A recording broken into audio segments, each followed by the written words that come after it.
கீசு கீசு என்று ஆனைச்சாத்தன் குருவிகள் பலவும் ஒலிக்கும் பேரொலி பொழுது விடிந்தது என்றல்லவா தெரிகிறது.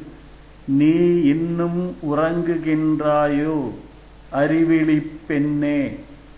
மணமுள்ள கூந்தலுடைய ஆய்ச்சியர் கழுத்தில் அணிந்துள்ள வடமும் ஐம்படைத் தாலியும் கலகலவென ஒளி எழுப்பிட அவர்கள் மத்தினால் தயிர் கடைய கை அசைந்திடுகையில் எழுகின்ற ஒளியும் உனக்கு கேட்கவில்லையோ?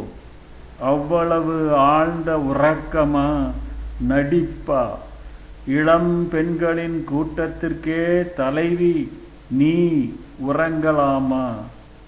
நாராயணன் மும்மூர்த்திகளின் தலைவன் கேசவன் என்று அக்கண்ணனை எல்லாரும் பாடிடும் ஒலிகூடவா உன் காதில் விழவில்லை? இல்லை, கண்ணன் நினைவில் உணர்வற்று உலகை மறந்து கிடக்கின்றாயா?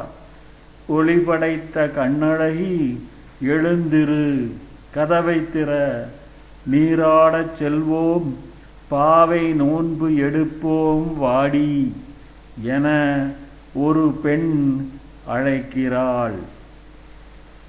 கீசு கீசு என்றெங்கும் ஆனைச்சாத்தன் கலந்து பேசின பேச்சரவம் கேட்டிலையோ பேய்ப்பெண்ணே? காசும் பிறப்பும் கலகலப்ப கைபேர்த்து வாசனருங்குழல் ஆய்ச்சியர் மத்தினால் ஓசைப்படுத்த தயிரரவமும் கேட்டிலையோ? நாயகப் பெண் பிள்ளாய் நாராயணன் மூர்த்தி கேசவனைப் பாடவும் நீ கேட்டே கிடத்தியோ?